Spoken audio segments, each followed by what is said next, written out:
Subcommittee on Information Technology will come to order, and without objection, the chair is authorized to declare a recess at any time. The very first hearing we held in the subcommittee just over 2.5 years ago was titled Cybersecurity, the Evolving Nature of Threats Facing the Private Sector. Since that first hearing, we have held over a dozen hearings on a variety of cybersecurity issues facing the Congress and the country, including encryption technology, the risk posed by insecure legacy federal IT systems, and the opportunities and challenges posed by connected vehicles. Today's hearing on the Internet of Things builds on all the work we have done over the last 2.5 years to better understand the innovations of the digital age and how to implement needed legislative updates to continue protecting consumers and allowing American creativity to grow. The Internet of Things presents an opportunity to improve and enhance nearly every aspect of our society, economy, and day-to-day lives. But in order for us to be able to fully harness this technology, the Internet of Things needs to be built with security in mind, not as an afterthought. When integrating these devices into our lives, people need to know that they are secure. Unfortunately, we are far from this ideal state because many IoT devices violate basic cybersecurity practices. Some IoT devices lack the ability to be patched or include hard-coded passwords that cannot be changed by the user. This latter vulnerability was exploited in the recent attack on Den, which took down Netflix, Spotify, Twitter, and a number of other websites for hours. Senators Mark Warner and Cory Gardner have recently proposed one way of potentially increasing the cybersecurity of these devices by introducing a bill that would set minimum security requirements for devices purchased by the federal government. I applaud them for the effort and the thought that went into this legislation. I look forward to getting into the details of that legislation in today's hearing to answer some questions like, is the definition of IoT in the bill too broad? Does the bill apply to mobile devices? Should it? The cybersecurity requirements for devices in the bill might make sense now, but will they soon become outdated? As I've said before, we have great challenges in front of us, but also a tremendous opportunity to be bold and decisive, and reform the federal government. I thank the witnesses for being here today and look forward to hearing and discussing bold ideas to increase the level of cybersecurity of the Internet of Things, so that we can all benefit from the revolutionary opportunities it offers. And as usual, I'm glad to be able to explore these issues with my friend and ranking member, the Honorable Robin Kelly from Illinois. And when she arrives, we'll recognize her for her opening remarks. But we'll go ahead and make introductions of our witnesses. We have Mr. Matthew Eggers, the Executive Director for Cybersecurity Policy at the U.S. Chamber of Commerce, Mr. Tommy Ross, Senior Director of Policy for the Business Software Alliance, Mr. Josh Corman, Director of the Cyber Statecraft Initiative at the Atlantic Council, and Mr. Ray O'Farrell, Chief Technology Officer at VMware. And welcome to you all. And pursuant to committee rules, all witnesses will be sworn in before they testify, so please rise and raise your right hand. Do you solemnly swear or affirm the testimony you are about to give is the truth, the whole truth, and nothing but the truth, so help you God? Thank you. The record will reflect all witnesses answered in the affirmative. In order to allow time for discussion, please limit your testimony to 5 minutes. Your entire written statement will be made part of the record. And as a reminder, the clock in front of you shows your time remaining, and the light will turn yellow when you have 30 seconds left and red when your time is up. And now I would like to recognize Mr. Eggers to give your opening remarks. Thank you, sir. Good afternoon, Chairman Hurd, Ranking Member Kelly, and other distinguished members of the IT Subcommittee. My name is Matthew Eggers, and I'm the Executive Director of Cybersecurity Policy with the U.S. Chamber of Commerce. On behalf of the Chamber, I welcome the opportunity to testify before the Subcommittee. Let me begin by noting our appreciation for your support and leadership regarding the Modernizing Government Technology Act. Its passage is a top Chamber priority. I recognize that you're considering legislation comparable to S1691, the Internet of Things Cybersecurity Improvement Act of 2017. I've confined my statements to the Chamber's thinking on IoT and cyber. The Chamber is optimistic about the future of IoT. Many observers predict that the connectivity of the IoT will bring positive benefits through enhanced efficiency and productivity across the economy. The Chamber is advancing roughly 5 principles to foster valuable outcomes in this area. First, the IoT is complex, and there's no silver bullet to cybersecurity. The IoT includes both devices and services such as sensors and smartphone apps. It is composed of 2 major segments, consumer IoT and industrial IoT. There is a distinction emerging between managed and unmanaged IoT. Some IoT services and devices are consumer deployed, while others are administered by third parties, like a cloud provider.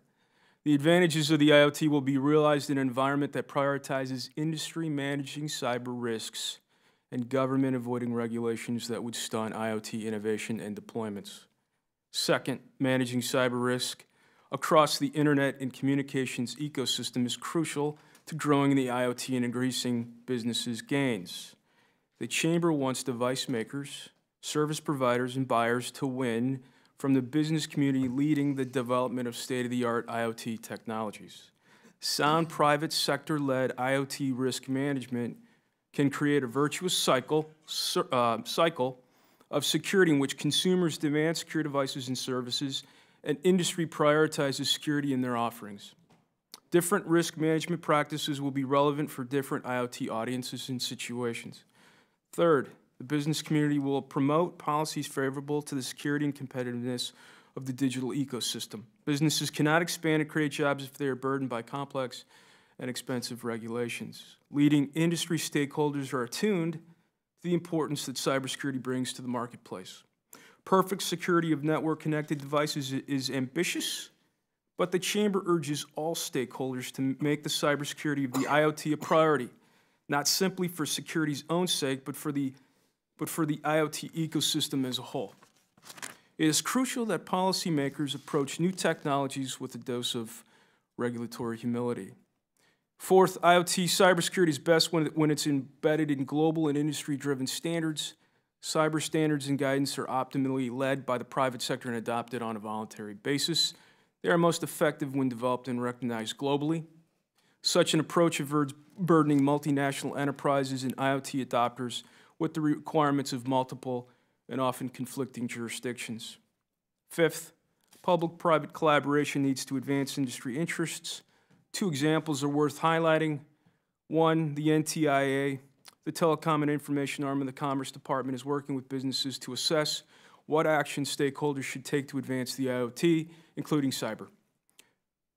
The agency is leading a multi-stakeholder process to address IoT security, upgradability, and patching of consumer devices. 2, NIST, the department's standards body, did an admirable job of convening many organizations to develop the popular cybersecurity framework, which was released in 2014, and the Chamber has built a national education campaign around it. The Chamber strongly believes that the Commerce Department is well positioned to bring together stakeholders to identify existing standards and best practices to enhance the security and resilience of the IoT. Thank you for giving me a chance to convey the Chamber's views, and I'm happy to answer any questions. Thank you. Thank you, Mr. Eggers. And now it is an honor and indeed a pleasure to introduce my friend and our ranking member, the Honorable Robin Kelly from the great state of Illinois. Well, thank you, Mr. Chair. Chairman Hurd, thank you for calling today's hearing, and thank you to our witnesses for being here today.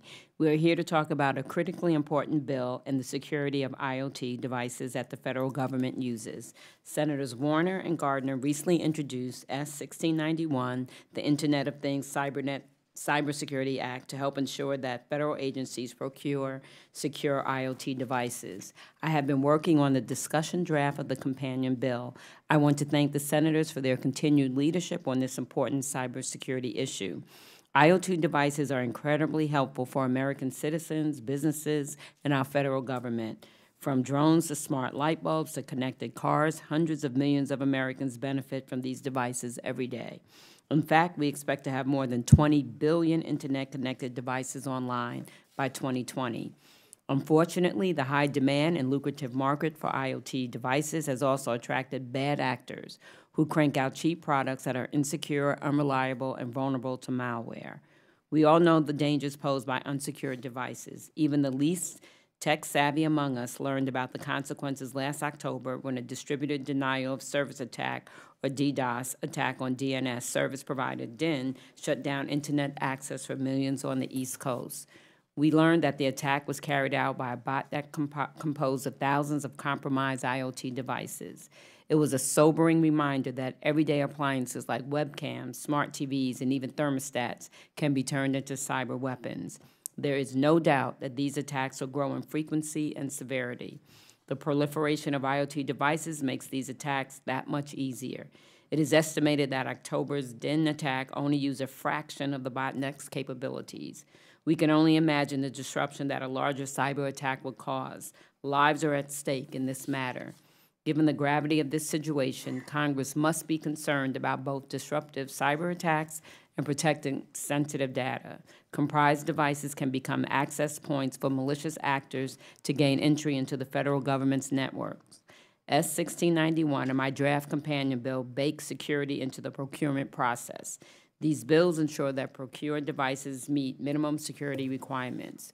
We are talking about basic cyber hygiene, like ensuring that devices are patchable, that they do not contain known vulnerabilities or hard-coded passwords. The legislation also provides agencies with flexibility to waive these requirements if they employ similar requirements or use third-party device certification standards. These requirements make our agencies more secure while providing flexibility to vendors and agencies. We cannot predict the future of technology, which is why my discussion draft also includes the creation of Emerging Technologies Advisory Board to review and provide recommendations to update guidelines in real time to address emerging threats. Importantly, these bills are not meant to provide extensive, in-depth regulation. Sector-specific regulators will devise more precise rules to address the unique risks to each sector. Instead, they would establish minimal flexible standards for government procurement of IoT devices. I've long said that the federal government must be a leader in cybersecurity. This legislation takes us closer to that goal. But my bill draft is not finished. We need the input of people like our witnesses, other stakeholders, and the public to make my bill as strong as possible so that our federal agencies can be safe and secure. It is a fine line to walk to secure our IT systems while encouraging innovation. I hope that at the end of this process, we have struck that perfect balance. I look forward to hearing the witnesses' ideas and contributions to strengthen this bill. And again, thank you, Mr. Chairman. I'd like to thank the ranking member. I always say that cybersecurity is one of the final remaining bipartisan issues in Washington, D.C. Have hope. No, there's more. There we go. I like that. PMA, positive mental attitude. So I'd like to now recognize Mr. Ross for your 5-minute opening remarks. Chairman Hurd, Ranking Member Kelly, members of the subcommittee, it's a real honor for me to be here with you today. My name is Tommy Ross, and I'm here on behalf of BSA, the Software Alliance. With operations in over 60 countries around the world, BSA is the leading advocate for the global software industry, which contributes over 10 million American jobs and over $1 trillion to the U.S. economy.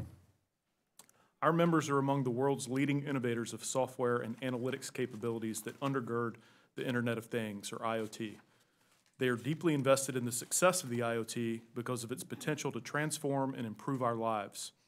The Internet of Things is already generating new and improved business models and business processes in nearly every sector of the economy, from agriculture to cutting-edge scientific research. And it's delivering unprecedented conveniences and opportunities to individual citizens. At the core of the Internet of Things is the ability to analyze, process, and move data in novel ways. If we are to realize the tremendous potential of the IoT, we must secure that data against malicious cyber activity. As the chairman said in his opening remarks, products must be developed with security in mind and not with security as an afterthought. For that reason, BSA's members are deeply committed to advancing strong cybersecurity throughout the IoT market. In fact, as we celebrate National Cybersecurity Awareness Month, BSA is launching a new cybersecurity policy agenda entitled Security in the Connected Age, and our agenda asserts cybersecurity for the Internet of Things as a high priority for policymakers. I've included a copy of this agenda in my written testimony. Our agenda emphasizes 5 categories for policy development: promoting a secure software ecosystem, strengthening the government's approach to cybersecurity, driving international harmonization, developing a 21st century cyber workforce, and embracing emerging technologies to strengthen security. Drawing on this agenda, I offer several principles and concrete policy recommendations for securing the IoT in my written testimony. In my time before you now, I'd like to focus on 3 of those recommendations. First, a calibrated approach to capturing the complexity of the Internet of Things will be essential to crafting effective IoT policies. IoT devices and the systems they support come with a broad range of characteristics, including widely varying levels of vulnerability and risk, a diversity of functions, and target markets of different types. An IoT-enabled pacemaker, for example, carries a much different set of risks than a connected toothbrush. Some devices, if compromised by malicious cyber activity, could pose direct risks to an individual's safety or the public health. Others are unlikely to cause physical damage, but could be commandeered by botnets, as the ranking member mentioned.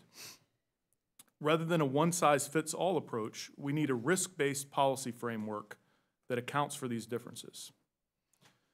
Second, IoT policies should build on existing software industry best practices.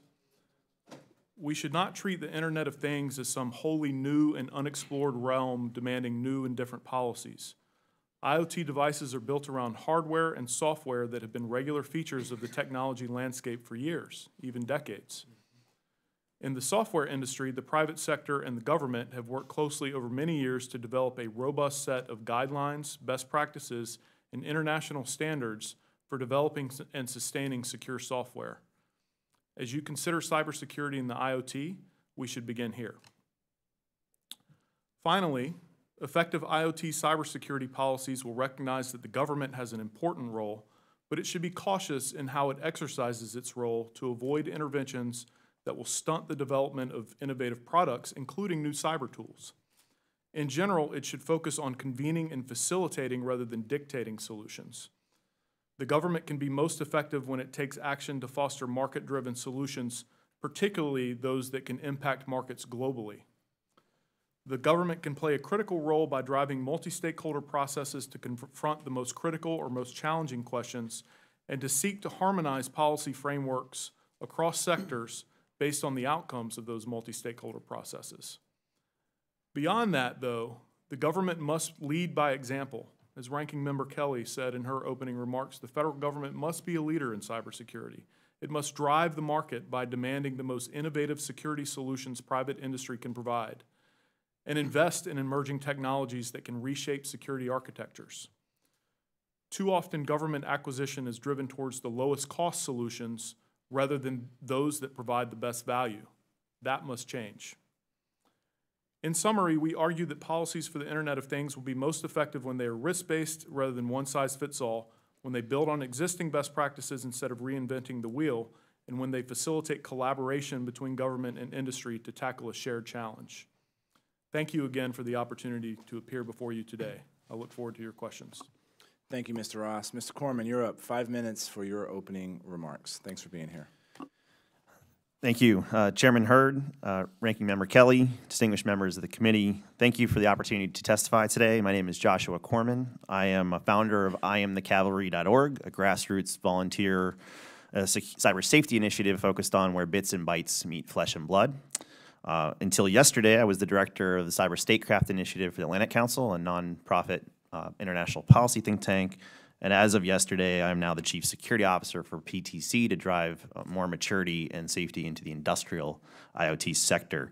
And lastly, relevant to today, I was testimony to the 2016 Presidential Commission for Enhancing National Cybersecurity and had the privilege of serving on the Congressional Task Force for Healthcare Cybersecurity, which published in June. Beyond my written testimonies, I'd like to highlight 3 things. One is the cost of inaction and the urgency of time. While some want to wait, time really is the enemy here, and delayed response will have consequences in breaches, in affect public safety, in the confidence in our government, and in very large parts of our economy, and could cede our leadership position in the international policy response after the next major attack. In ways I fear through my work at the Atlantic Council would be very deleterious to U.S. interests and to our economic interests. Number two, the Senate bill is promising because it focuses on an 80-20 rule type backbone of maximum benefit from minimum burden, hovering around known vulnerabilities and reasonable cyber hygiene. These reasonable evergreen expectations both preserve and enable free market choice by definition. They are more descriptive than prescriptive, focusing on what is required versus how to do it, despite industry talking points. Further, they may even serve as a very necessary safe harbor rubric for inevitable software liability when we have our first casualties due to where bits and bytes meet flesh and blood. And then third, this rubric could be made even better with a software bill of materials, enhancing the Senate bill with a software ingredients list, or also referred to as software bill of materials, would add significant protections and better reflect insights and findings from prior initiatives like the Presidential Commission, which highlighted the need for food labels and transparency to enable better free market choice. Our Healthcare Cybersecurity Task Force, which is strongly urging a software bill of materials to reflect what Philips Medical and others are voluntarily doing to make medical equipment safer in life-critical use cases. And while the industry has reacted negatively to such approaches in the past, many of those arguments have been weak or have failed to fully appreciate the benefits of such an approach, both of which I'd be happy to speak to in Q&A or follow-up. Further, we continue to misidentify as a nation, especially when talking about the NIST cybersecurity framework, that cybersecurity is not only about confidentiality of data. It is about public safety, human life, capital expenditures, physical harm. And I think what we're seeing with NotPetya and other attacks is property damage, severe interruptions to our supply of vaccines for our national supply, et cetera. And while I appreciate, especially from the technology community, the reluctance to regulate technology, it's hard to argue the private sector is doing a good job here, even on the regulation of data. About 100 of the Fortune 100 have lost intellectual property and trade secrets. Nearly every retailer has had a breach of credit card data several times, despite adhering to industry best practices. And I think the fact that we have a broad history of software security practices is part of the problem. We have failed to secure low consequence use cases like replaceable data, and now we're increasingly dependent upon technologies where the consequences of failure could have a national security or public safety impact. The breaches are getting bigger, like Ashley Madison and Target. They're affecting government, like the Pentagon and the OPM breach. And now they're affecting hospitals. Initially last February with Hollywood Presbyterian shutting down patient care for a week due to an accidental ransomware infection. And more recently, 65 hospitals in the UK, 65 hospitals in one day were shut down. That was 20% of their national capacity. And while we have been reluctant, the primary reason to be reluctant to regulate software IoT, including my own reluctance, has been a fear that doing so may stifle innovation or hurt the economy. And I think these uncomfortable truths are showing a failure to have some reasonable regulation of software and IoT is stifling innovation and hurting the economy. If we are cavalier about this, I do fear the international response. There's severe appetite to do things in Germany, in the UK, and there are even attempts to break up the free open internet to have a UN takeover of governance. And the easiest solutions, the next Mirai botnet that we can't stop, are very dangerous to US interests and may cede our current model and economic engagement with the internet. Lastly, on a personal level, I'm very encouraged to see the enthusiastic support for the value of white hat research and coordinated vulnerability disclosure. And there's been significant strides there which are already bearing fruit for the voting hacking machines, for medical devices, and for automobiles. And I'd like to see that continue. Be happy to answer your questions. In closing, time is the enemy. The bill focuses on maximum benefit for minimum burden and could be even stronger with the bill of materials. I am encouraged by this hearing and the bill as a turning point that we might have the courage and will to do the technical solutions we've had available. Thank you. Thank you, Mr. Corman. Mr. O'Farrell, you're now recognized for 5 minutes. Chairman Hurd, Ranking Member Kelly, thank you for the opportunity to testify today at this important hearing. I am Ray O'Farrell, Chief Technology Officer at VMware and head of VMware's IoT team. VMware is headquartered in Palo Alto, California, and is one of the largest software companies in the world, and is also part of the Dell technology family of companies.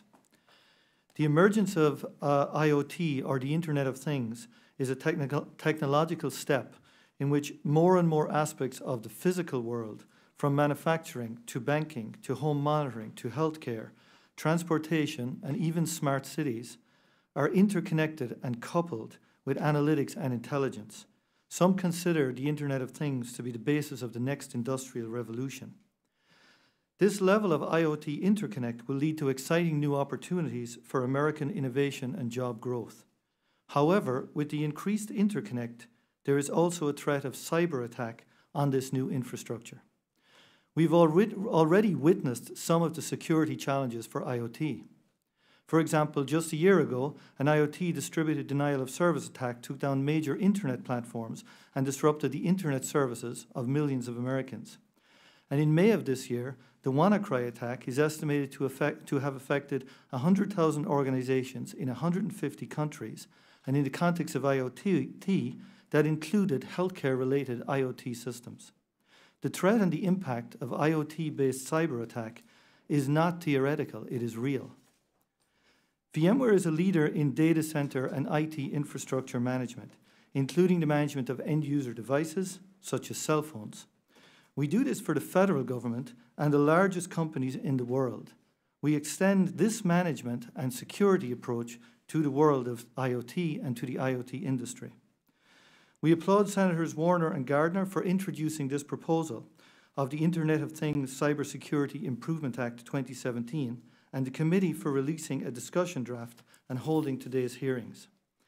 There are several provisions of the proposal that VMware specifically supports. Firstly, we believe that IoT devices should, from the outset, be designed with vulnerability patching capabilities built in.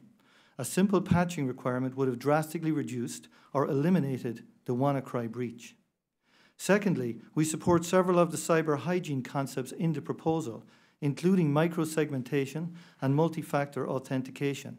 The concept of microsegmentation plays a critical role in ensuring that IoT-related data and information are segmented and properly protected against IoT cyber breaches. Thirdly, we also support the consideration included in the proposal that leverage the security benefits introduced by properly managed IoT gateways, edge systems which act as isolation and management gateways to help prevent and remediate any compromise of connected devices. In closing, the Internet of Things will have a significant positive impact on American innovation and American jobs. Billions of IoT-connected devices will be on the free market for consumers, businesses, and government to consider purchasing. And the US has a ripe opportunity to claim global leadership in this space. But security is the key principle that will enable and advance further adoption of IoT.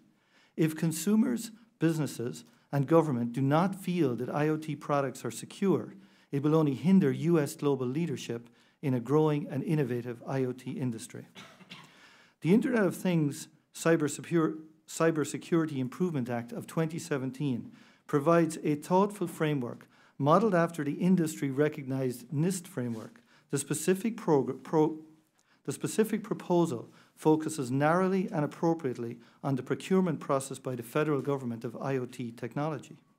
If the US government decides to spend American taxpayer dollars to gain the productivity and efficiency benefits that IoT technologies can bring to the government, then it is reasonable to assume that the government should be confident in the security levels of the IoT devices it is purchasing.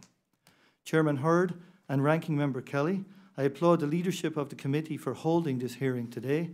Thank you for the opportunity to testify, and I look forward to answering the committee's questions.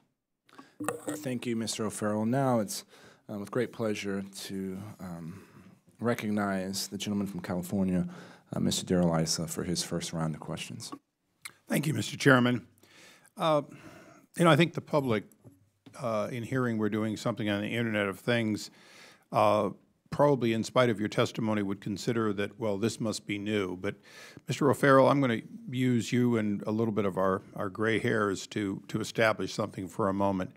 When you began in the industry, people were auto-dialing to find modems and then trying to invade people's systems that were connected by modems, correct? That's correct, yes.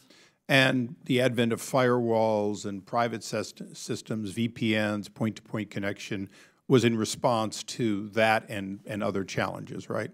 Yeah, broadly bringing a level of security and protection.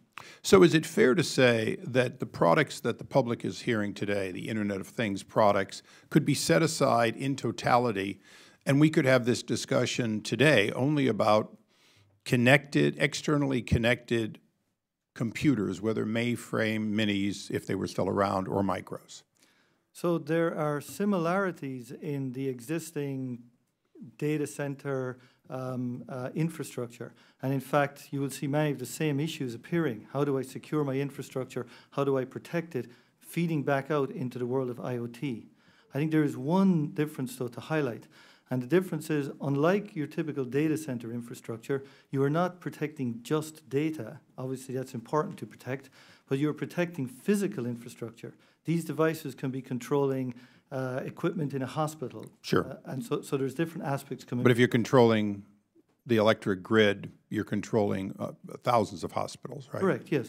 So using that as a reference, would you all agree, if you can, that in fact this is not a new problem, but what we're really dealing with is a problem that goes back to the first connected product that had access even by telephone to the outside? That's fair to say, right? Okay, I'll take no no's as a yes for now. But let me follow up by asking you all a question.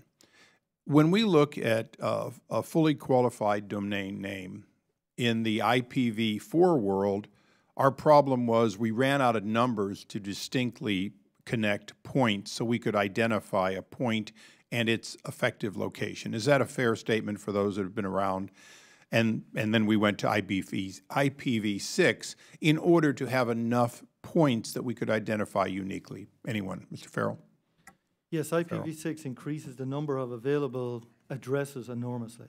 So as we're here looking at the question of a lot of things that are going to be done, would it be fair to say that the ultimate solution for point-to-point connections and conversations is, in fact, to eventually have every point in some way be fully qualified and fully identified so that when the chairman has a product that's being addressed by a product asking it to do something, its chances of it being anything other than an approved product reasonably asking for that information can be dramatically reduced. In other words, you can no longer spoof, the way the bots do, spoof an event to get somebody to do something that they wouldn't do if they knew who you were. Is that a long but fairly accurate statement? Such a maneuver would help certain aspects of the threat model, but not all. And to also respond to your prior point, while things like the NIST cybersecurity framework and things like remotely exploitable modems are familiar and we can glean from the past, there are material differences. The Cavalry has published a framework of 6 differences, which are at least good questions to marshal yourself through. And succinctly, there are different adversaries with different motivations. There are different consequences of failure, including public safety, human life, different environmental context, where you're not going to have layered defenses, different composition of goods, different economic realities for margins and costs of goods, and different time scales for time to live. You know, I appreciate all of that, but that's sort of like saying that the horse and buggy has nothing in common with the car when you're just trying to get to church. The reality is that the reason I asked this line of questioning with my limited 5 minutes is what it appears to this member who's been around since the 1970s as a manager of a computer facility in the military is we have old problems that have never been resolved. We now are in a position where quicker, faster, and with greater devastation, the problems can lead to catastrophic problems for our society, for human life, and yet, in a sense, we've never resolved that great question, which started off with the modem that said, you can call me, but I'm only going to call back to the number that's programmed in me. That two-way authentication that came out back in the modem day, in a sense, the reason I asked the question, and I'll close, Mr. Chairman, is it appears as though unique and thorough, fully qualified identity with the appropriate authentications is going to have to be part of any solution, or you're going to have exactly what happened to Jared Kushner's lawyer, who emailed forward to a spoofer what he was supposed to send to the son-in-law of the vice president only a few days ago, because you've got to know who you're talking to, or inevitably all the security in the world won't do you any good when you send it to the wrong place. Mr. Chairman, I'll take that as a yes if they don't revise and extend on it, but it's an area of concern, and thank you for continuing this. You know, if I may, let me just throw in a couple of thoughts that, we share your concerns about security and making sure that as we go from, let's say, device to end user, as we expand and we want to the Internet of Things, we're doing it in a way that minimizes those risks. Authentication is a key topic. I know we at the Chamber, we've supported the NSTIC, the Trusted Authentication concept and effort that was launched in 2011. But I think to your bigger point, we do share your concerns about security and the need for increased security and risk management. One thing I think we would look to is some kind of a layered approach, right? No single one thing is going to get us to where we want to be. And I would also want to look closely at what kind of metric we look to get there. We, at least at the Chamber, there are private sector-led efforts to look at whether or not a device, widget, gadget's more secure, let's say, than another. We probably would be a little skeptical, or at least want to proceed with caution if government's going to put a thumb on the scale. It may be premature to at least select one certification model versus another. I'll finish there. Thanks. Ranking Member Kelly is now recognized for her opening questions. Thank you. As the IoT market continues to grow rapidly, there are concerns that it is growing without proper security standards or market incentives to safeguard against bad actors. We haven't done a good job of rewarding good actors who bake in security. But for the federal government uses, an unsecured device poses a great threat to information security and sensitive data.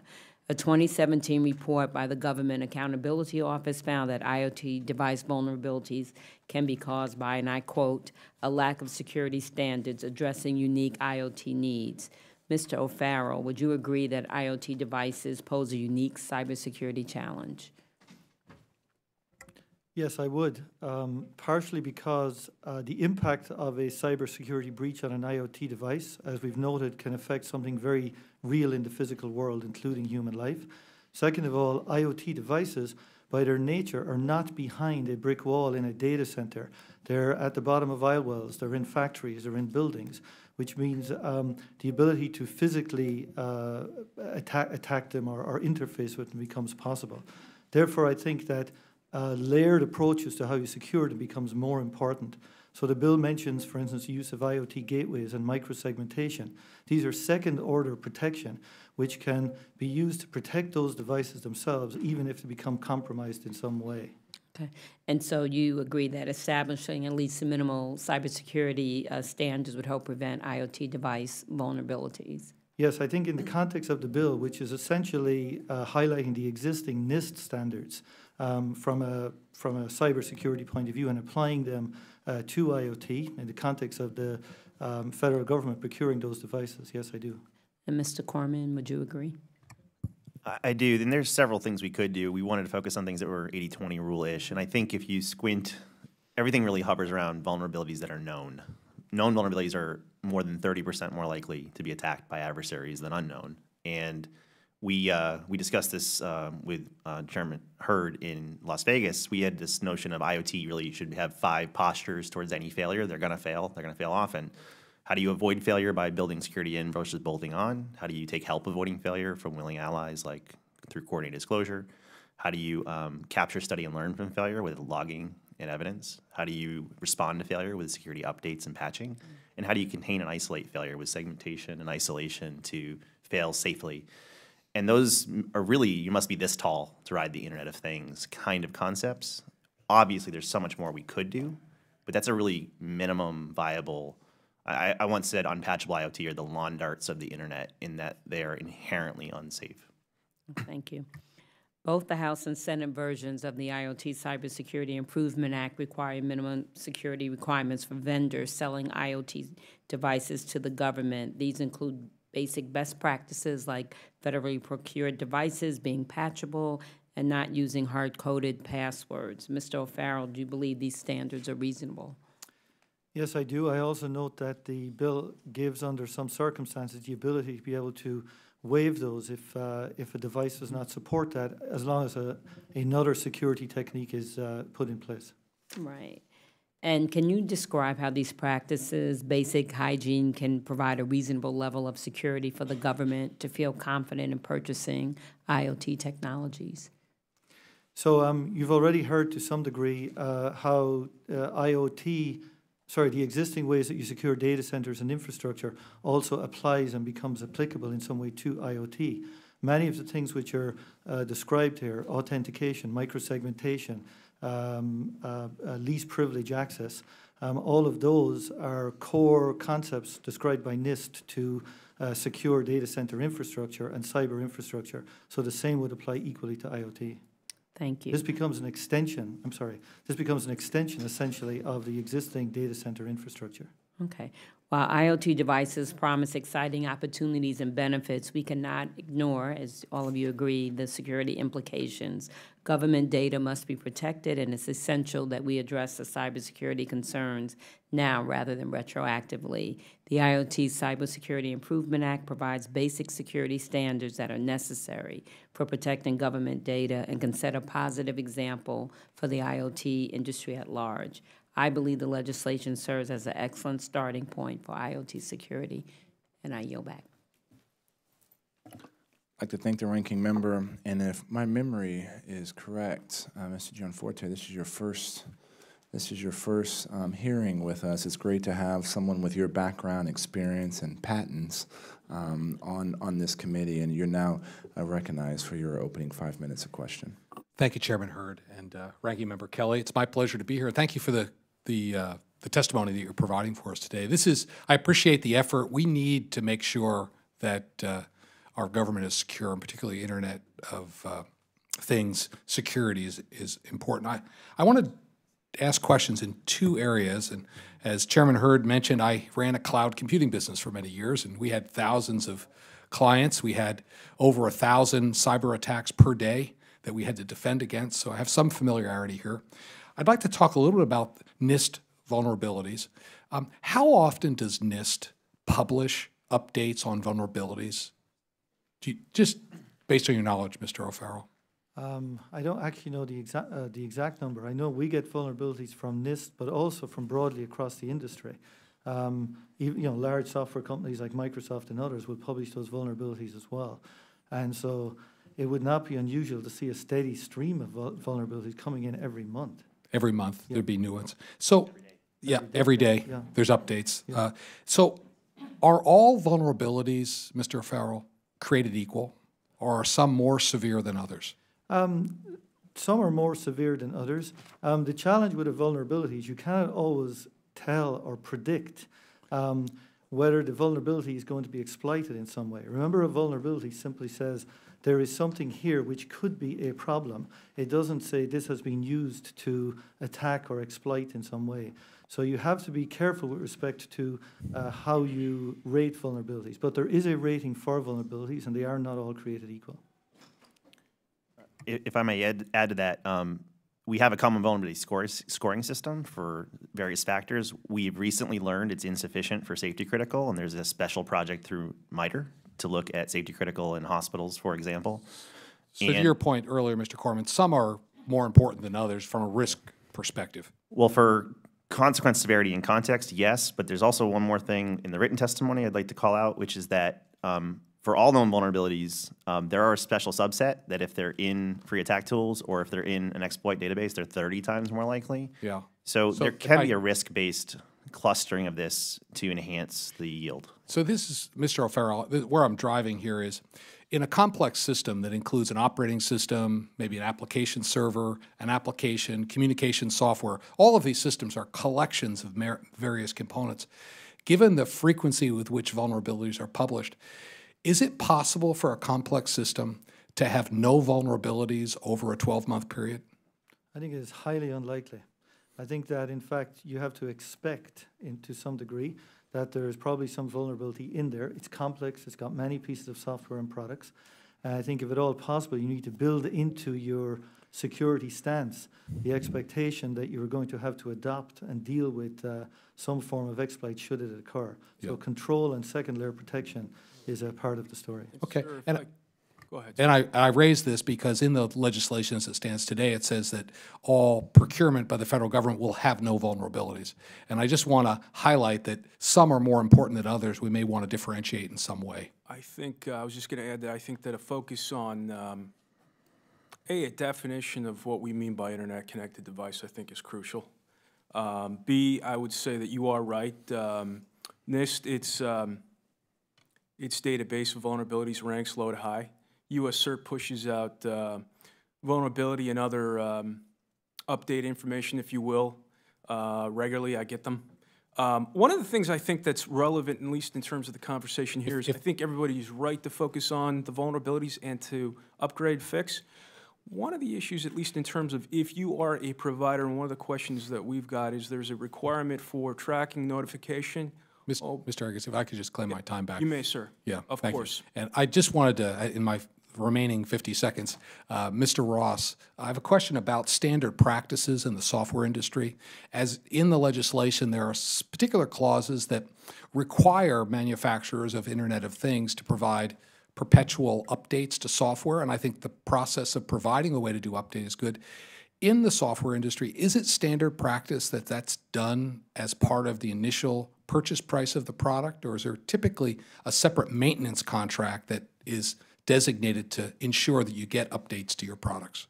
I think that very much depends on the product. You know, so you see, obviously, we all have apps on our iPhones that get free updates, you know, without paying any extra, and other companies provide update services as a separate package. And if there was a requirement to provide perpetual updates, would that typically, what impact would that have on the initial purchase price of the product itself? Again, I think it depends on the business and its sort of, you know, business model, how it generates revenue. So I don't think there's a single answer for the entire. But if a vendor had to provide more services, typically prices would go up. You could certainly expect that in some cases. Okay, thank you, and I yield back. Thank you for your patience, Mr. Chairman. Thank you. Mr. Raskin, you're now recognized for 5 minutes. And thank you very much, Mr. Chairman. So I'm interested in last year's cyber attack with the Murray botnet, which took down the internet for most of the East Coast. And it was an attack that preyed on the Internet of Things connected devices, like webcams and routers and so on. And as I understand it, it infected the IoT devices with malware, and then the hackers were able to gain control of the devices and use them to drive an overwhelming amount of traffic towards the target. Mr. O'Farrell, let me ask you, in the aftermath of the Murray botnet attack, it was revealed that the attackers had used only about 20% of the computing power of 20% of the entire botnet. So in other words, a small fraction of a small fraction of the actual capabilities. How would a similar attack, ramped up, affect the federal government if they came after us? Well, I think the ramp up would have an equivalent ramp up in terms of impact. Now, obviously, after that attack, organizations will have looked at, are there ways I can protect from such a denial of service attack? So there will have been some changes made to try and protect against that. But if the full force of that attack had been used at that time, with the internet as it stood at that time, it is likely the impact would have equally been proportionally large. So in terms of the federal government, it would have brought down major internet providers, and that in turn would have begun to affect what the federal government does day to day. Gotcha. Many of the IoT devices are shipped with hard-coded passwords that are unable to be patched or updated. What risk does a hard-coded password or device present to our ability to respond? So I think as Congressman Issa mentioned, you can identify these devices in terms of an IP address of some sort, whether it's IP6 or IP4. However, The actual identification of the device in terms of, of somebody accessing the device is typically handled by a password of some sort. A hard-coded password is typically very early somebody posts that on the network. You'll get a message on the internet saying, if you're accessing this camera, these type of camera, here's a type of hard-coded password. So effectively you have no password, which effectively means then those devices are open for people to access them and then try and exploit them in some way. Thank you much. Mr. Corman, how does Senator Warner's bill address that issue? Are there other legislative measures that we should be contemplating to deal with that problem? One of the things I wrote in my written statement, just in full disclosure, is that the federal procurement alone won't stop the next Mirai botnet. The government does not buy enough of those devices, and the overwhelming majority of the ones that hit the internet that afternoon were from Vietnam, outside the country, purchased by others. What we like about the bill is the fact that it sets, by example, through purchasing power, a model that can be replicated by hospitals, other organizations, and the international policy community in a reasonable way. There are some very ugly and dangerous counterproposals, such as breaking devices, doing deep packet inspection at the carrier and the edge, which could get into net neutrality issues, and balkanization and geo-IP filtering that would play directly into the hands of Russia, China, and some of the people who tried to take over the free open internet a few years ago and nearly succeeded. So there are other things that can be done, some of them having very dangerous side effects for the economy and for U.S. interests. Let me just follow up on that. The use of these IoT devices is expanding rapidly around the world. I think it's estimated that by 2020, there could be more than 20 billion of them. Does that increase our exposure? Does it make it a more dangerous situation? Yeah, I used to be the director of security intelligence for Akamai, which handles the largest denial of service attacks in the world, and the math doesn't handle even Mirai. It certainly won't handle the growth rates. So while I'd really like some of the hygiene principles to lead by example, these have to be adopted by the private sector, whether through self-regulatory, through purchasing, through free market forces. But this bill alone won't stop the next Mirai, but it sets an example that could make more devices higher hygiene than lower hygiene. Do you, and I could open this up, does the panel think that manufacturers are doing enough to ensure the security and the safety of the IoT devices? No. Okay. So I think some are and some aren't, and I think what we need to do is incentivize those who are providing good security and building it into their products to have more opportunities, including through government contracting, and to have that good work recognized. And then we need to find ways to incentivize those who are not doing a good enough job to do better.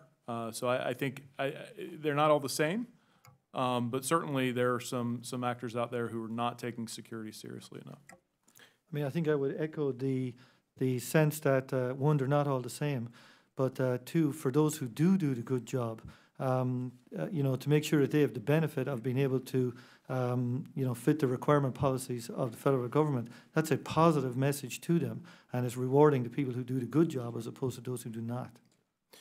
If I may, I think the intent of the bill to bring more secure devices into the federal government is sound, very sound. It's how we get there. I think that's the trick. In terms of working with so many different businesses across multiple sectors, I think Tommy's right.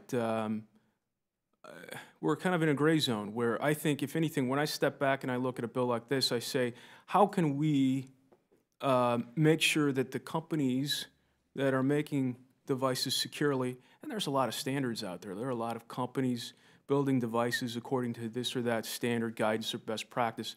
I want to make sure that they're the ones that win, and ultimately consumers, the purchasers, will too. Thank you. I yield back, Mr. Chairman. Thank you, Mr. Mitchell. You're now recognized for 5 minutes. Thank you, Mr. Chairman. Let me ask, as a panel, whoever wants to jump in on this question, we talk about government standards and those standards generating more confidence in the private sector as well. How much confidence do you have that, in fact, government-mandated standards are going to improve the circumstances? One of the things I like here is it's not the government mandating standards for the private sector. It's the government as a purchaser, right, acting in their own selfish interests to protect the interests, not just against large-scale DDoS, but against the next OPM breach or against people surveilling your offices or any other number of things where our smart TVs or smart gadgets could be a risk. So this is more leading by example than forcing something. It could catalyze innovation. Let's talk about give me one second, guys, and I want to hear from everybody else. Yeah. Leading by example. At the federal government, last week I had a hearing several weeks ago, maybe a couple of months ago at this point. There were 143 chief information officers in the federal government. 143 of them, I think, was the count. So somebody correct. How does that give us confidence? I mean, I ran a fair-sized private company. There was one CIO who I held directly accountable for our security of all things, not just our internet access, but all the other applications we used. I'm concerned that with 143, I'm not sure we're going to get anywhere near the level of concern we have. How do you feel that's going to help us? I think we're getting a critical mass slowly. The presidential executive order on cybersecurity, 2 quotes, for too long, the federal government is for too long accepted, antiquated, and difficult to defend IT, and sure. Known but unmitigated vulnerabilities are among the highest cybersecurity risks faced. The DHS 6 strategic principles for IoT covers this, the Presidential Commission, FDA, Department of Transportation. There's a critical mass forming around what some of these are, and an increased recognition that what we had been doing don't work across those federated CISOs to treat the federal government as an enterprise. Okay, Mr. Eggers? Congressman Mitchell, if I may, to your point about standards, I think standards are really important. Sure. Our companies live and breathe by standards. Yep. They are successful because they use standards that are private sector-led, industry-driven, global in nature very often. The thing about the bill, again, the intent about bringing secure devices into the government is sound. I think one of the things we want to look at is, are we scoping the device, of the definition of internet-connected device adequately? And I think the answer is we don't know really yet. I think one of the things we'd like to do is talk with groups like NIST, NTIA, to help inform how we make that decision. It's very broad. It could capture low-end devices that really aren't intended to be plugged into the bill. It does consider, obviously, devices that are at least capable. Sure. But should they? It's not clear. In many cases, they shouldn't be.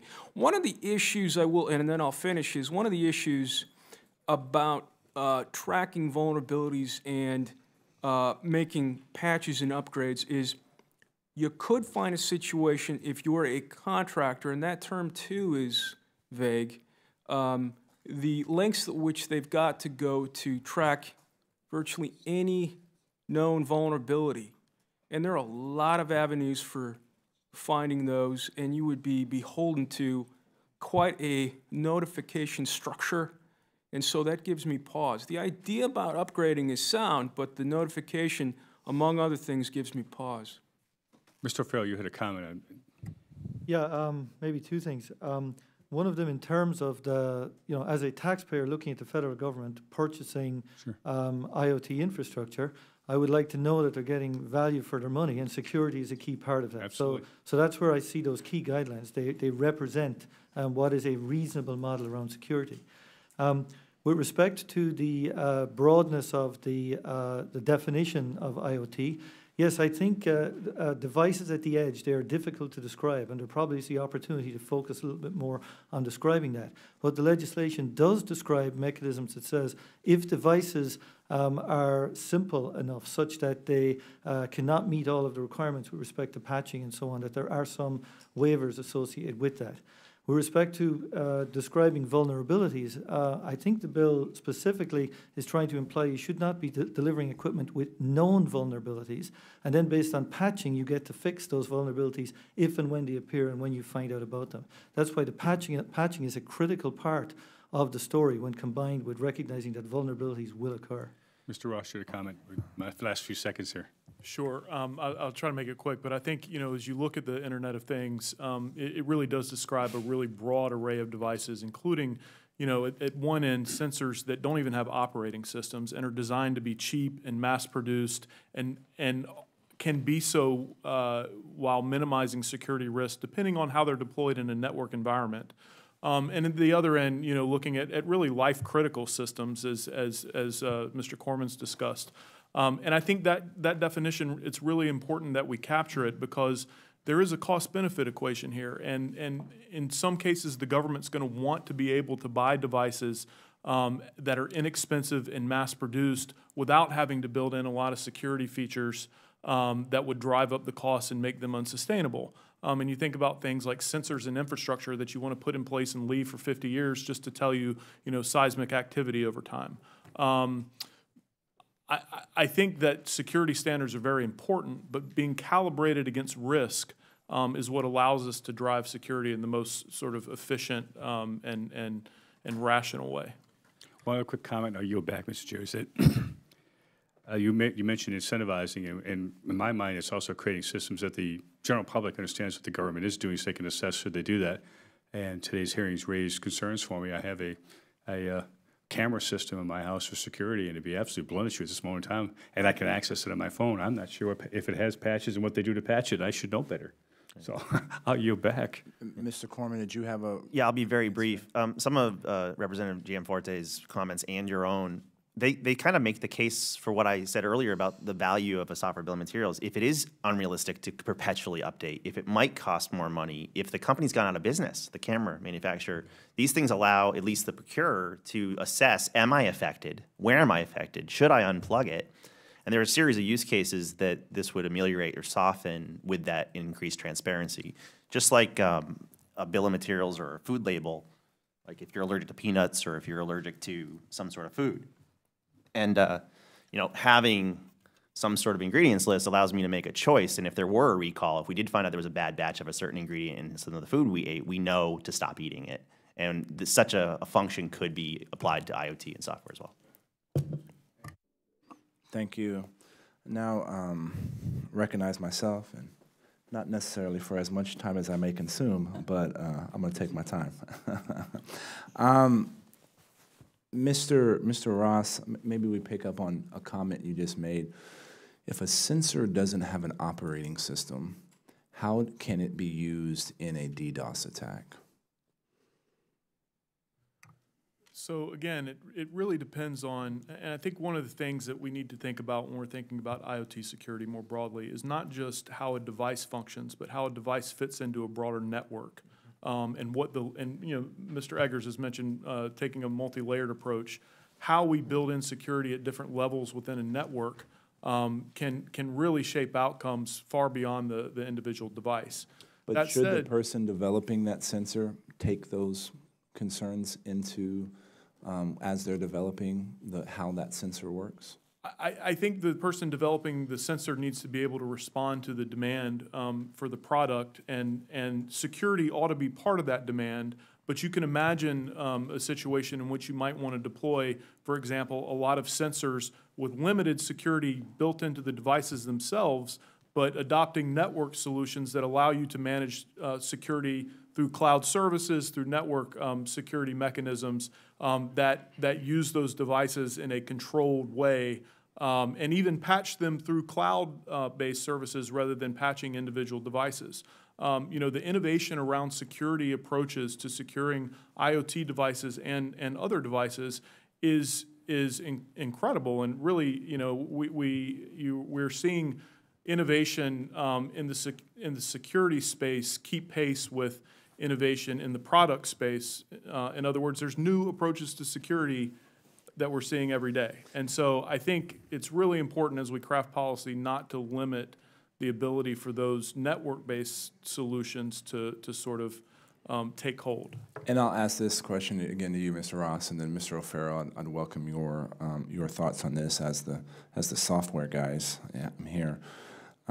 How difficult is the code to update a widget or a device that we're considering part of the Internet of Things? How difficult is that code to write? Is that standard code? Is it something that is open source information out there, open sourced out there, where you pull that module and say, hey, here's how we do it? Is there a commonly accepted way of doing that? Your thoughts on that? Mr. Ross first, and then Mr. O'Farrell, your opinions.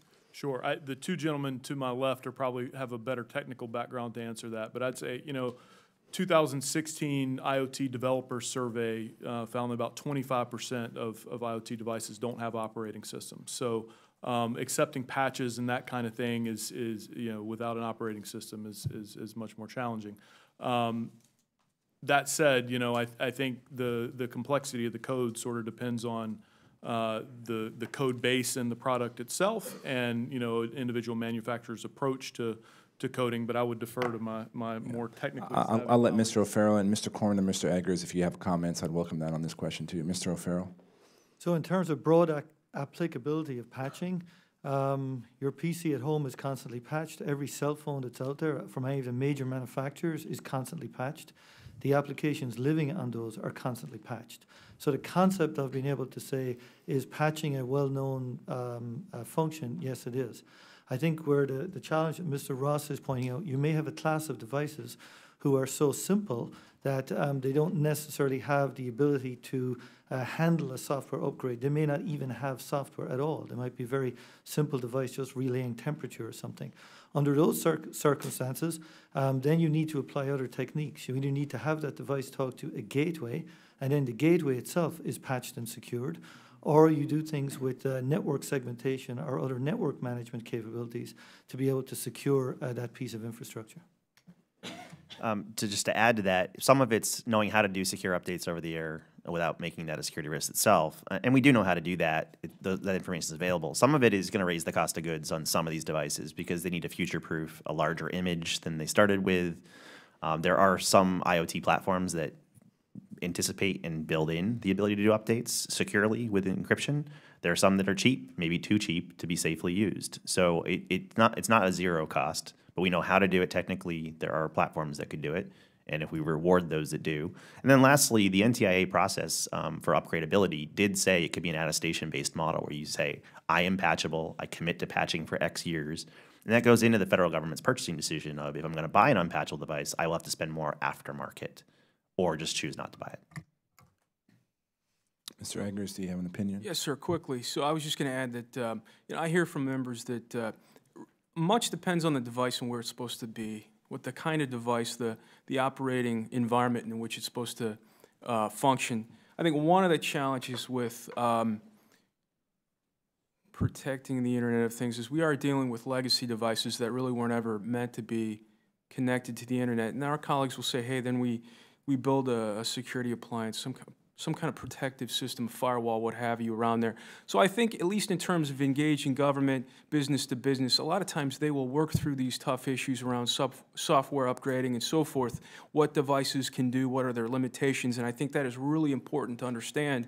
There are certain devices that are meant to do some things, and devices aren't supposed to do other things. And so I think our members, in general, what I hear is they're very cognizant about what devices can do and where they should go and how they should be protected.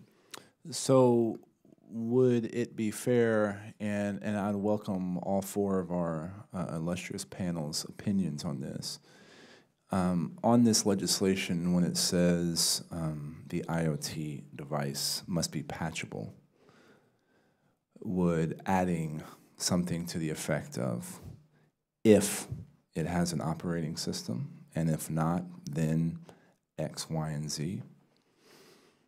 I think the existing bill in the Senate anticipates this and allows for waivers and allows for NIST to specify compensating controls for devices that can't do this, as opposed to maybe making some brittle assumptions that may not hold up over time. I do like Ranking Member Kelly's comment about keeping some sort of advisory board to keep these vibrant and evergreen. I think a lot of the ones in the bill right now are evergreen. But we do want to make sure that this is, there's no unintended consequences or byproducts of this. Yeah, I would say one of the items about the bill that I've noticed that seems to be helpful is it's forward-looking, right? We're trying to say, hey, let's project forward and say, how can we do some things that we know we should do? One of the issues that I think has come up with our members is the role that third-party certifications may play. Where that's applicable. We are in favor of private sector entities looking to different labels, certification models, if you will, but to have government possibly put a thumb on that scale seems to be premature. Who's doing that right now? Well, you've got different organizations. You've got UL. You've got different organizations providing I think, approaches, let's say, in Europe. The challenge, I think, with this is the speed of the threat, the dynamic nature of trying to put, let's say, contents. We're not clear about what contents would be in that label. Would it be proprietary information? What kinds of maybe software-related information would be on that label? Can it keep up with the threat? And then, at least in our experience, once kind of a selection by parts of government take hold, it's hard to extract ourselves from that model, right? So is there any scenario, current or in the future, that you can think of where you need to have a password hard-coded into a device?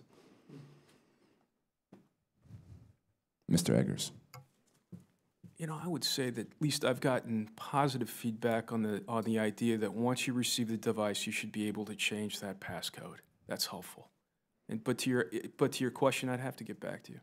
So you've never had a member come to you and say, man, I really need to make sure that password is password in that device because it's not going to be able to function? They would say that that is a bad idea, uniformly. Mr. Ross, do you have an opinion? I know there's like a bunch, we're on like 3 or 4 different kind of questions right now. Yeah, no, throw it out there. Well,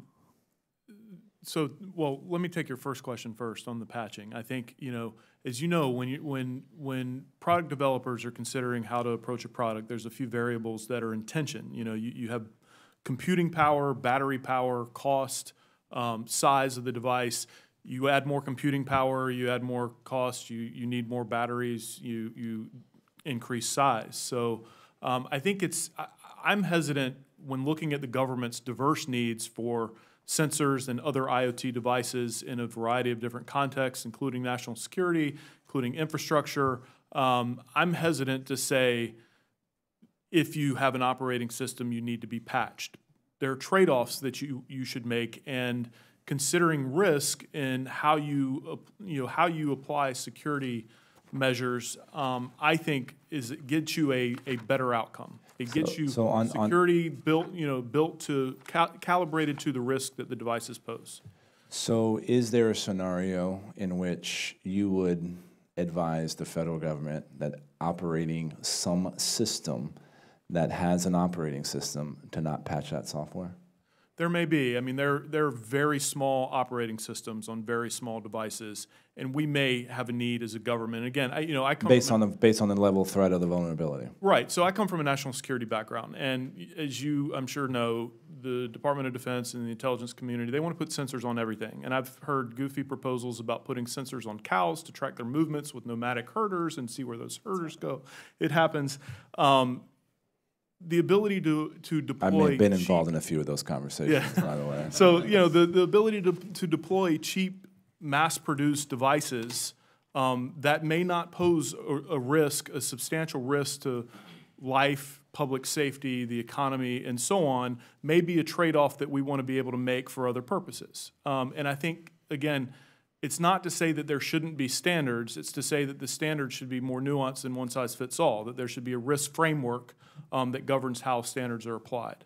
Go ahead, Tim. I'm sorry. So back to your second question, I'm not sure that I can conjure up a scenario where a hard-coded password might be appropriate. The one thing I would say is that we have as you know, you're the champion of the Modernizing Government IT Act that we desperately need. The government is using systems, and I'm sure I could read this off of the talking points around the legislation, that are 50 years old or older. That's true in a lot of different contexts. In many systems, you think about industrial control systems, are built to last a very long time. And what we're doing now is we're applying software and other devices retroactively to help manage those systems. I know that we've heard from some of our members that managing those systems that are themselves very old and based on out-of-date protocols and that kind of thing require solutions that may not be within the confines of the security standards on this bill. That said, I don't have any specific use cases in which a hard-coded password would be necessary to the function of those kinds of devices. And if I may, Mr. Chairman, come back to my answer about the need for, let's say, taking a device and changing the passcode so it's harder for a bad actor to commandeer that device. So I said uniformly it would be a bad idea. I think generally speaking, most of our folks would say that's a bad idea. I do wonder, because it has been raised, about, let's say, the nature of a device. Let's say in a medical situation where access to that device in an emergency setting, let's say, you need to get in, you need to operate it, and if there are challenges with, let's say, the credentials, what have you, it's one thing that's come up. So I would say maybe like a lot of things where we operate really in a zone of gray, that's one thing I might just flag. But on balance, you don't want a bad actor to easily commandeer your device. Mr. Corman. Just building upon what's been previously said, we looked at the medical device or safety critical emergency access extensively on the Congressional Task Force for the last year and a half. There's a difference between having a hard-coded, unchangeable fixed password that adversaries can guess and take advantage of, and the ability to go back to a factory default or a safe mode or emergency override with physical access. So I hear that come up often as an excuse, not saying it's being used that way this time, but no one's saying you shouldn't be able to get to a factory default mode. It's more a matter of, are we making it incredibly easy to be herded into a botnet? And Mirai published its source code after it was done. So even though the first attacks were cameras, one of my first calls was to the Food and Drug Administration to say the three defining characteristics of Mirai were it was internet-facing, it had a fixed password that was guessable, and it was unpatchable. And I just described most connected medical equipment, including $500,000 imaging systems and bedside infusion pumps hooked up to people. You can Google these passwords.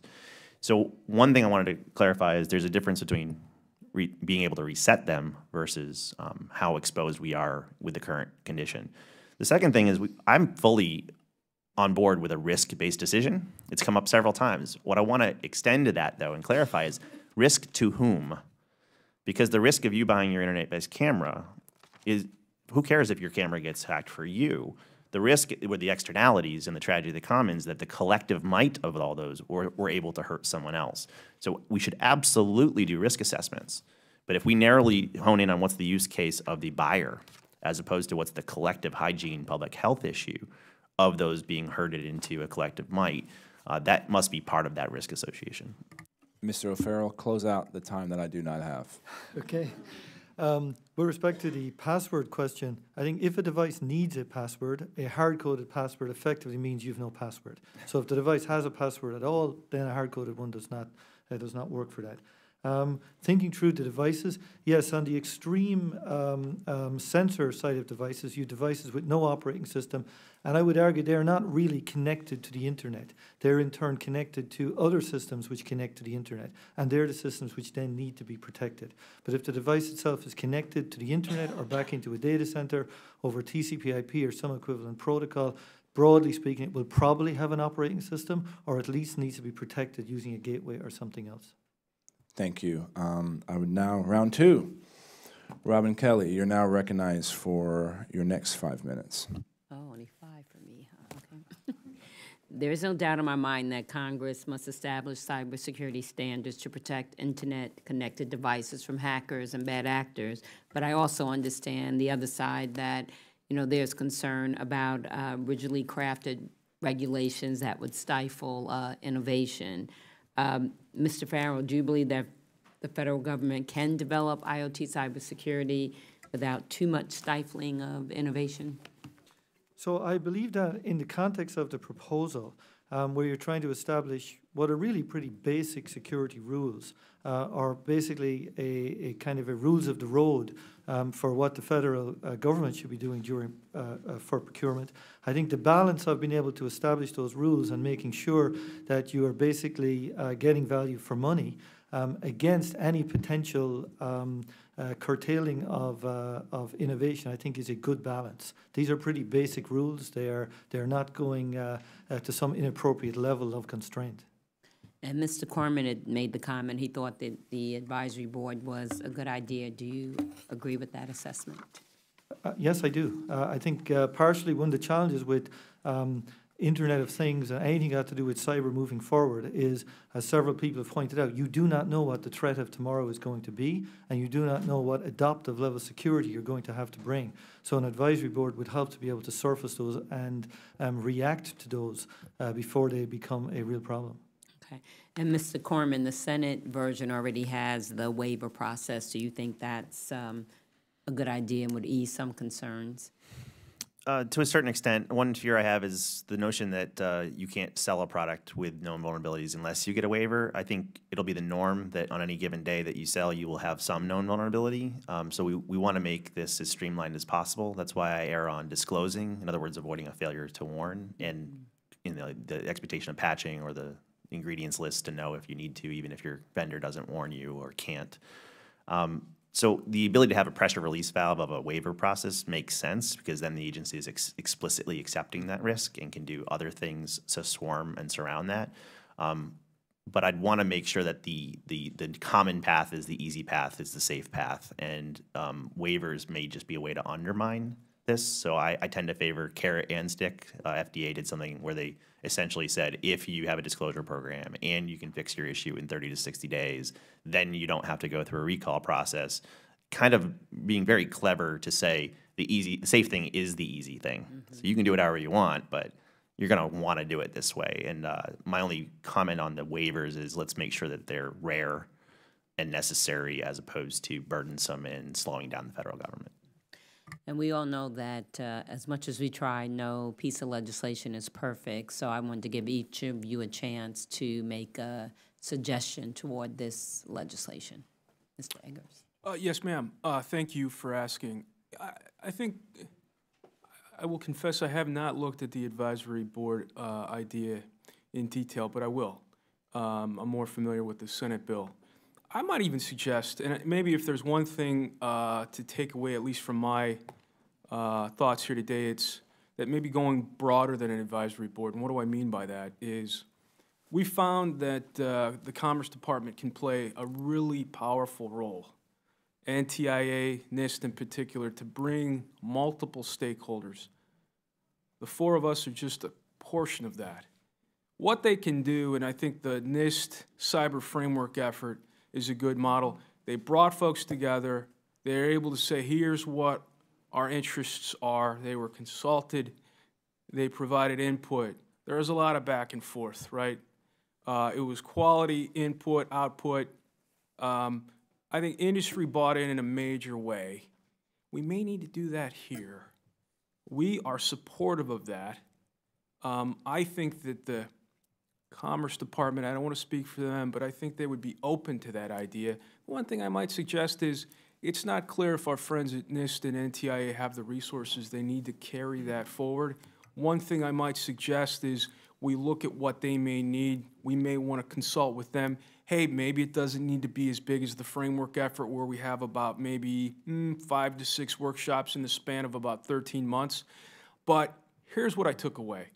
Industry played a big role, so did government. Our members bought in by and large. I can go out, and we do. We promote that framework to about 6 major chambers, state, local chambers every year, lead up every year to a summit.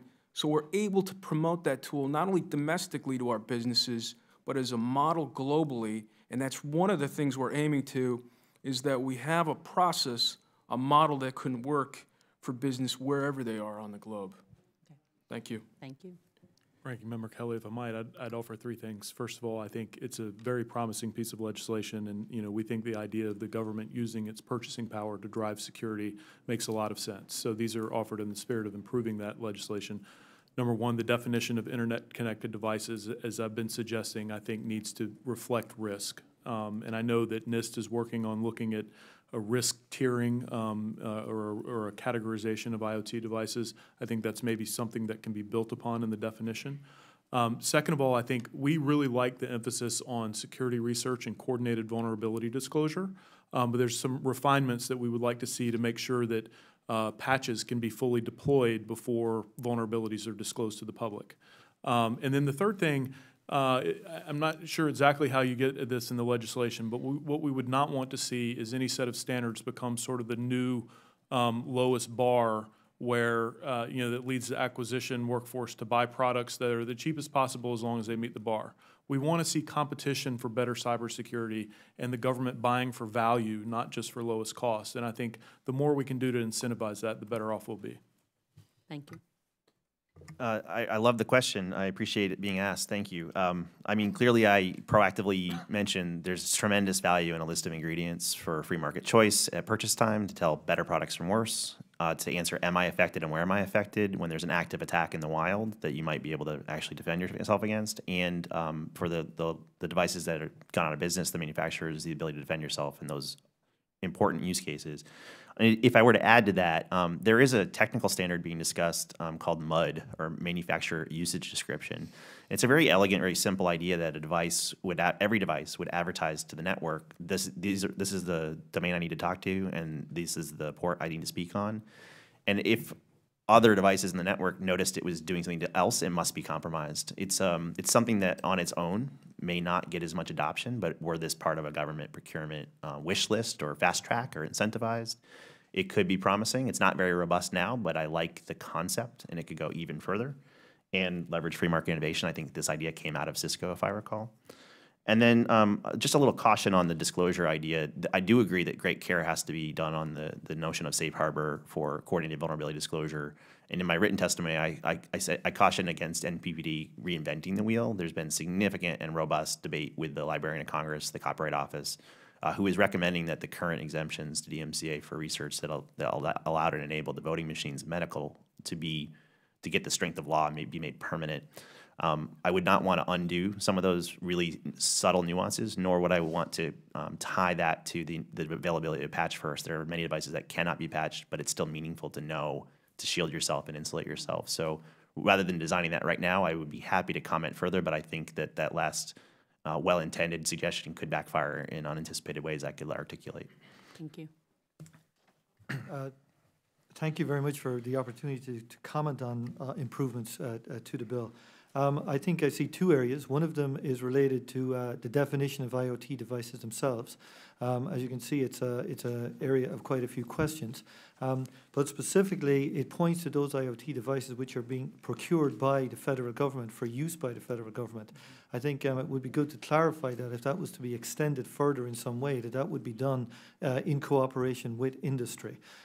So the advisory board, part of that, or even strengthening that in some way to say that we're dealing in this world which is going to be highly adaptive and highly volatile, and therefore we need to constantly keep working with industry as we would come up with new standards or new rules of the road. I would like to see that incorporated a little bit more strongly in the bill. Thank you. And I'm done. Mr. Raskin, you're now recognized for an additional 5 minutes. Thank you, Mr. Chair. Ms. Kelly asked one of the questions I wanted to ask, and maybe, it's an excellent question, Ms. Kelly. But I want to ask a similar kind of question, which is at a time when the crises facing the country are multiplying. You know, we have the worst act of mass gun violence, random gun violence in our history. A couple of days ago, we've got millions of Americans still without power, without water, facing very perilous conditions in Puerto Rico and the Virgin Islands and so on. How would you express to the public the importance and the urgency of what it is you've come to testify about? How would you explain to people why this is something that really requires our attention? Thank you. I think it's pretty simple. We want the IoT to expand and be successful. We think it's going to lead to economic growth and to jobs. But to do that, we have to manage risks smartly. I think that the bill here provides an opportunity for a dialogue around these important issues. One of the things that we're going to do is we're going to provide the committee, at least I anticipate that we'll do it relatively soon, thoughts on the provisions at least in the Senate bill, and then we'll move on from there. But I appreciate the opportunity to provide our thoughts. But I think, if anything, we want to make sure businesses gain as they're producing securely, and so will consumers. But I think we have to manage risks as we expand the IoT. Thank you. Anybody else? Mr. Corman? Yeah. One of the lines I put in the presidential testimony, which was August last year, has become more true every single day with NotPetya, with WannaCry. And I'm going to read it verbatim. I said, through our overdependence on undependable things, we have created the conditions such that the actions of any outlier can have a profound and asymmetric impact on human life, economic, and national security. That was a concern of things coming. If you look at healthcare as a sixth of our economy, there's a promise and a peril to these things. But in a sixth of our economy, connected medicine is creating new cures. It's dropping the costs. It's increasing access. If we are cavalier about risks like this, any crisis of confidence in the public to trust these things could have a very deleterious effect on not just patient safety, but the economy. And further, imagine something like the Hollywood Presbyterian outage or the WannaCry outage during a shooting, during a Boston Marathon bombing, during an earthquake or hurricane relief, when we need it most. So this is something we have, back to overdependent on undependable IT, our failure rate is about 100% on highly replaceable assets like credit cards. And even though we haven't dramatically improved our cybersecurity on those tolerable losses, we have increased our dependence on these safety critical and national security things.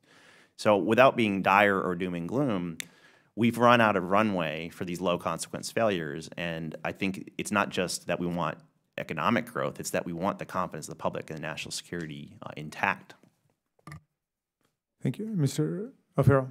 Yeah, maybe to echo a little bit, I think the reason why this is important is because IT security today is to a large degree around privacy or ensuring that financial or other transactions take place security.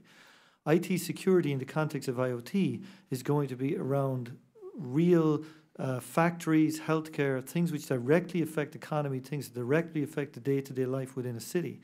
And because of that, compromise or damage associated with those are going to be real and much more impactful in a very, very real way. You have an opportunity to react to a privacy breach of some sort. You do not have an opportunity to react if a factory is brought down or if there's real danger put into a city because of traffic systems being hacked or something like that. This is why it's important.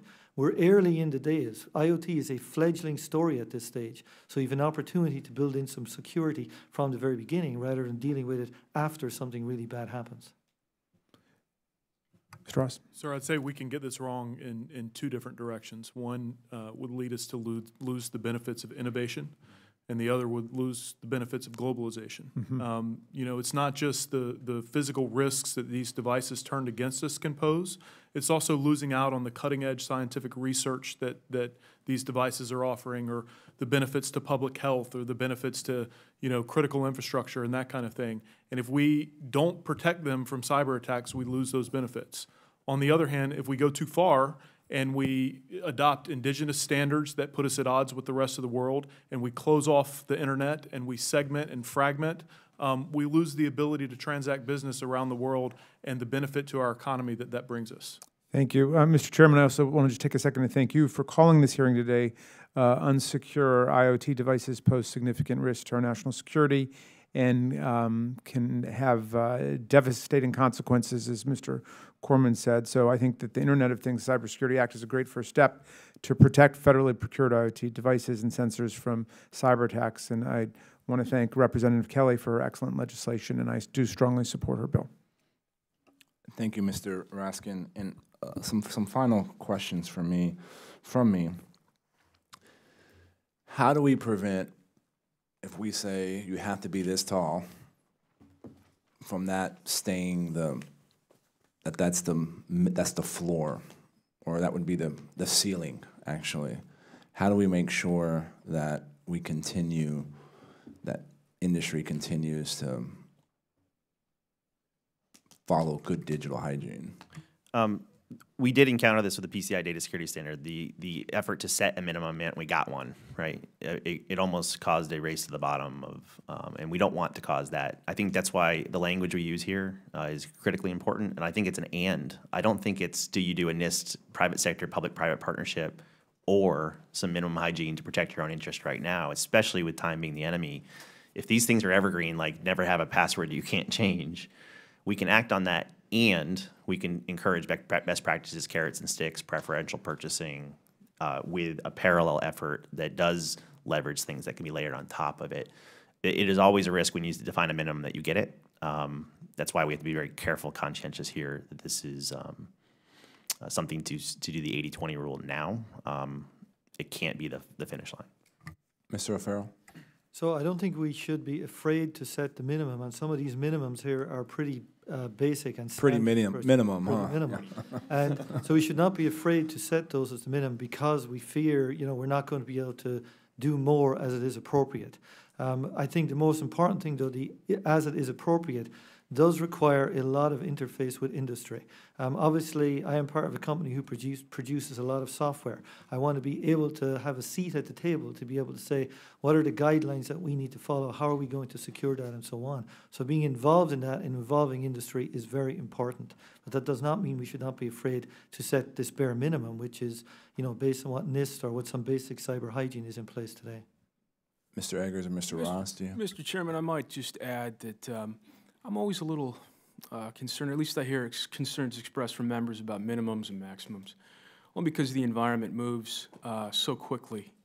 One of the things that I think we want to try to do is encourage demand for stronger devices, right? And that may mean that maybe they're more expensive, maybe not. We want makers of devices and those that provide managed services and so forth to gain from that extra security. One of the things I think about when I start hearing minimums and maximums is, are we in this space going to set some kind of check-the-box formula where it, maybe might give us a false sense of security, maybe with that false sense of security, we are not deploying resources optimally. We've seen that happen. The other thing is, it's not clear where a minimum goes to maybe a higher level.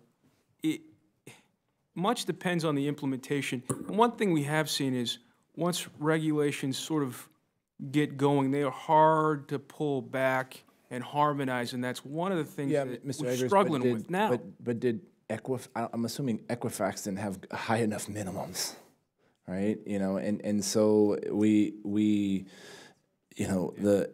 there should be I get the fear, because my goal is that Congress never gets in the way of entrepreneurship and growth. But it's being made hard when private sector companies are not following basic digital system hygiene. Nobody opted in for their information to be in Equifax, right? And so I get that frustration, but then your members need to get their act together. So let me offer a thought. I think your concern, I'm not going to argue with your concerns, but here's what I hear from members. So I think one of the things we don't do a good job with is whether it's OPM, SEC, Equifax, another entity. We're going to have more. We don't do a great job of creating a safe space where an organization can come in as soon as they think that there's something wrong and say, here's what's going on, rather than having an environment where they're having a finger pointed at them and you're saying, why did you let this happen? We say, hey, we'll get to that. What can we do to help make things better? So we can pull in information in a voluntary way, and we can learn and then get that information out to other organizations. I honestly haven't learned enough about what's happened with some of these recent breaches to really have a firm sense that I can comfortably say that one organization did very, very poorly and one didn't. I understand that organizations have had challenge, but sometimes we don't know the full picture. And we haven't, at least one thing is, bills like this don't necessarily contemplate what are we going to do about the bad guys, right? What are we going to do about pushing back on bad actors? I think deterrence, at least through denial, stronger devices is sound, but what are we also going to do to make an example of bad actors? So they think, for example, hey, I'm not going to do this again. Mr. Ross? Mr. Chairman, two points. I think one, we focused a lot on minimum standards today. Part of my suggestion about a risk-based framework is thinking about higher risk devices as well. And, you know, we may decide we don't want to make sure certain devices are patchable or have hard-coded passwords at the very low end. But at the high end, a hard-coded password, not having a hard-coded password may not be enough. We may want to insist upon two-factor authentication or other identity management approaches that are much stronger than just not having a hard-coded password. So I think that's one important thing. The second thing is, if we want minimum standards for government procurement or any other sorts of standards to drive a sort of race to the top for cybersecurity, market mechanisms are really important. And part of that means that consumers, both at the enterprise level and on an individual household basis, need to have information to make informed decisions that factor in security. And right now, we don't have sufficient tools to get information to consumers in ways that they can understand and act upon. So I think that's another really important part of the solution. Mr. Corman. You know, I almost wanted to bring up Equifax, but obviously Equifax is not an IoT device. That said, the cause here was a known vulnerability that was able to be remediated but wasn't. It's very similar to this rubric, right? A known but unmitigated vulnerability. To the point raised just now, though, there is a tongue-in-cheek, much shorter bill we could do if we want to avoid being prescriptive. We could have a bill that basically says, let the free market do whatever the heck it wants. You are liable for all damages caused by a known vulnerability or a default password. It's as free market and open to interpretation as you want. You can be a risk taker. You can be a risk avoider. You can change the cost of goods. A little tongue-in-cheek, but to a certain extent, we have to decide what's reasonable and what's appropriate for the shared responsibility model of the goods that we're inheriting. So we don't have to necessarily tell them what to do. I think these ones are pretty evergreen, as we testified thus far. That said, if we want the criteria to change over time, I'd like to remind everyone listening, not just the committee, this is a statutory authority. I believe we're going to get software liability through case law. I think a jury of their peers is going to find that harm caused to a loved one due to a software defect is no different than harm caused by a physical defect, and we will get case law introducing something, whether or not there's a regulatory or purchasing procurement document. So part of the virtue of this particular experiment, and this leading by example with procurement guidelines, is I believe, and I said this in my testimony as well, this could create a rubric that could be a safe harbor clause for any case law around this. So rather than fighting it or wondering what it might do badly, I think it creates a very tenable and tractable building block for the private sector to insulate their harm and insulate their maximum liability. They don't like that at first. I think in the fullness of time, we're going to see this not come through statutory, but through case law. Thank you. Will the gentleman from the Commonwealth of Virginia be interested in asking questions or making comments? I would. Thank you, Mr. Chair. And he is recognized for the final 5 minutes. I thank the chair. And let me follow up on what you were just saying, Mr. Corman. I take your point, and it may be the way to go. But on the other hand, statutory action influences case law. And not having a statute means that a court in some ways has to itself impose minimum standards if it's going to find liability. And so that's not always a desirable outcome from a legislative point of view. You may want to comment on that. Yeah, there was a significant discussion on this in the Presidential Commission on Enhancing National Cybersecurity, which did ask the Department of Justice to explore the current state of the law with regards to software liability, just as an uncomfortable truth. One of the discussions that went in great detail is that if a court is doing this in a vacuum, if they place the liability in the wrong place, it could have devastating effects on the software industry. For example, most of these vulnerabilities that are exploited are in third-party open source code that are 100% volunteer. So if you were to place responsibility for all the harm caused by Heartbleed when it hit the federal government April a few years ago on the poor guy who introduced the code at 4 a.m. on New Year's Day, no one will ever contribute to open source again. And since 90% of the software in closed source and commercial goods is open source, you would have just single-handedly destroyed the software industry. Mm-hmm. And that's not actually a big stretch for a non-technical jury. True. Yeah. But, you know, in some of this discussion, one would think, let's take Equifax, that it's Equifax that's the victim.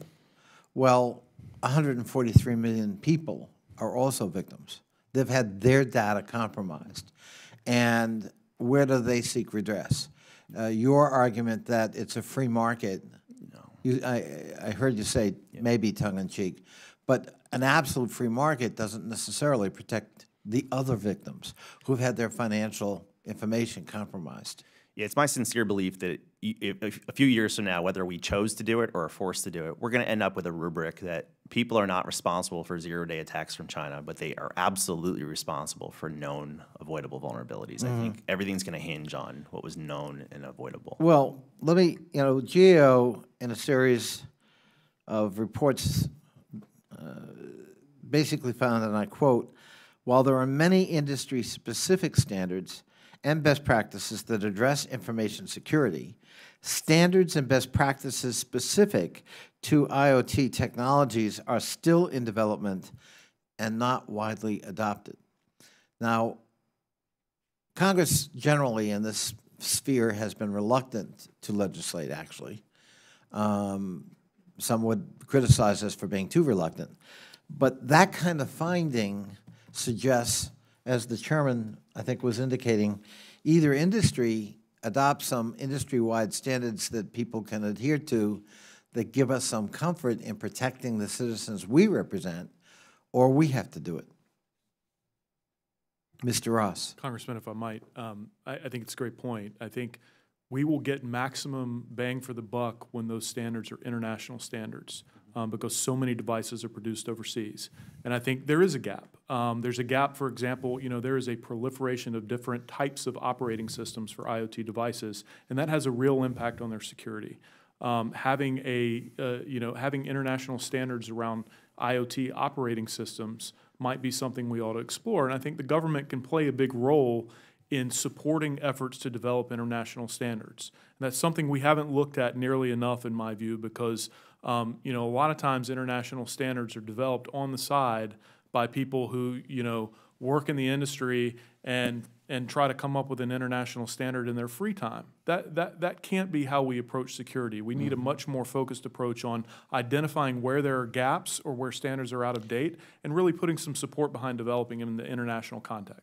And that's a good point. And I would just say, keep in mind that if this isn't done with some robustness by the private sector, sooner or later the public sector will be under enormous pressure. For example, if there ever is something that we kind of agree is a cyber Pearl Harbor, the shutdown of the electric grid or the banking system, writ large, the public pressure on us to do something will be enormous.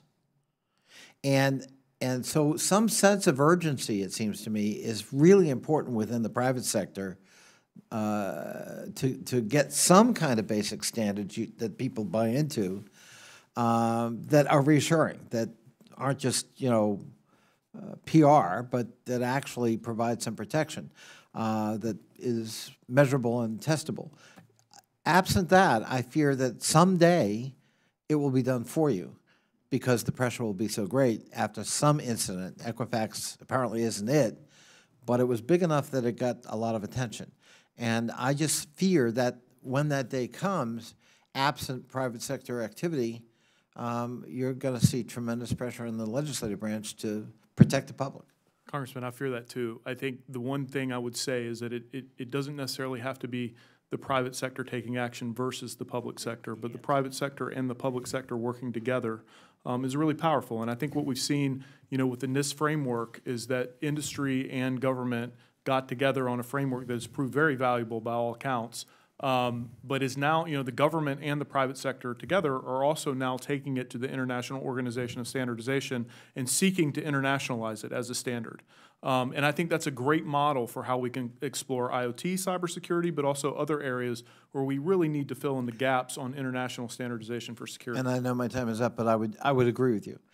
I think that's a preferable way to go.